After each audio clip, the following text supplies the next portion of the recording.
Hello everyone, welcome to my mini blog. কেমন আছো সবাই? আশা করছি ভালো আছো। আমি অনেক অনেক ভালো আছি। তো দেখতে পাচ্ছ মাম্মা এখানে দাঁড়ানোর চেষ্টা করছে আর দাঁড়িয়ে ও এখানে তাই করছে। আর আমার প্রচণ্ড ঠান্ডা লেগেছে, তাই আমার ভয়েসটাকে সবাই একটু ইগনোর করো। আর এখানে নিয়ে নিয়েছিলাম, দেখতেই পাচ্ছ, লঙ্কা, ধনেপাতা আর একটা পেঁয়াজ। আসলে সন্ধ্যাবেলা বসে আছি তো মুখটা ছুঁচোমুচো করছে, তাই ভাবলাম কিছু করে একটা খাওয়া যাক। তো তারপরে দেখো ধনেপাতাটাকে আমি ভালো করে ধুয়ে নিয়েছিলাম আর কাটার আগেই ধুয়ে নিয়েছিলাম। সব কিছু ভালো করে ধুয়ে আমি এখানে কাটতে বসে পড়েছিলাম। আসলে অন্য কোনো টিফিন করার মতন সময় বা ইচ্ছে এখন করছে না, তাই ভাবলাম চট জলদি করে একটুখানি মুড়ি মেখে নেওয়া যাক। তার এদিকে দেখো আমার সব কিছু কাটা হয়েই গেছে, পেঁয়াজ, লঙ্কা আর ধনেপাতা। আর এখানে দেখো আমি নিয়ে নিয়েছিলাম বাটিটা, তো বাটিটা নিয়ে আমি এখানে মুড়ি ঢালছিলাম। আসলে অন্য দিন তো বাইরে থেকে টিফিন না এলে অন্য কিছু করা হয়, তো চাউমিন খেতে আর ভালো লাগছে না। আর এইদিকে দেখো এর জন্য নিয়ে নিয়েছিলাম মুড়িটা। আর দেখো চানাচুরের কৌটোটা কত সুন্দর না? তো এই কৌটোটা আমার দিদি এনেছিল।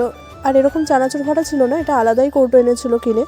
তো যাই হোক, এখানে দেখো চানাচুর ঢেলে নিয়েছিলাম। আর চানাচুর ঢেলে যেই পেঁয়াজ লঙ্কাগুলো আমি কেটেছিলাম সেগুলো সব কটাই দিয়ে দেবো। তো ভেবেছিলাম চপ এনে তারপরে মুড়ি দিয়ে খাবো, কিন্তু এতটা ঠান্ডা লাগছে যে বেরোতে আর ইচ্ছে করছে না। তারপরে দেখলাম যে চানাচুরটা যখন আছে এতগুলো, এমনি তো ঠিক করে খাওয়া হয় না অত একটা মুড়ি চানাচুর, তো তাই ভাবলাম যে একটু মেখেই এখানে চানাচুর দিয়েই মুড়িটা খাই।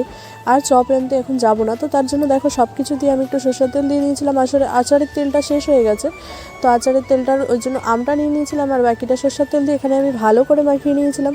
আর হ্যাঁ, তোমরা কাদের কাদের এরকম মুড়ি মাখা খেতে বেশি ভালো লাগে তারা আমাকে কমেন্টে অবশ্যই জানিও। আমার কিন্তু মুড়ি মাখা খেতে ভালোই লাগে, কিন্তু তা বলে সবসময় না, মাঝে সাঝে খাই। তো এখানে দেখো মাখা হয়ে গেছে। তো তার মা বলেছিল যে মুড়ি মাখার কথা, তো তার জন্য আমি নিয়ে নিয়েছিলাম সেই দায়িত্ব। আর নিয়ে আমি পুরোটাই কেটে কুটে একেবারে আমি সবটা করেছিলাম। আর এখানে আমি চেক করে নিচ্ছিলাম যে কী কী লাগবে না লাগবে।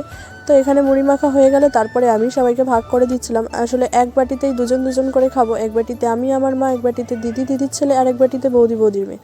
আসলে তাছাড়া আর কেউ নেই বাড়িতে এখন আপাতত, তার জন্য আমরা 3 বাটিতেই ভাগ করে নিয়ে খেয়েছিলাম। তো তারপরে এখানে মুড়ি মাখা হয়ে গেলে আমরা এখন চা দিয়ে মুড়িটাকে খাচ্ছি। আর এখানে দেখো এই যে মনা দাঁড়িয়ে আছে, তো মা আবার ওর মুখেও দিল কাটা। কিন্তু ও একদমই মুড়ি মাখা খেতে ভালো লাগে না, ও শুধু চানাচুর দিয়ে মুড়ি খায়, তাই একটুখানি ওকে এক গাল খাইয়ে দিল। আর এখানে দেখো মুড়ি মাখাটা তো বেশ ভালোই হয়েছে, তো সেটাই এখন আমরা খাচ্ছি। আর খেতে খেতে তোমাদের সাথে ব্লগটা এখানেই শেষ করবো আমি। চলো এখন আপাতত মুড়ি আর চায়ের মজা নিই, দেখা হবে নেক্সট কোনো ভিডিওতে। ততক্ষণ জন্য টাটা। আর চ্যানেলটাকে সাবস্ক্রাইব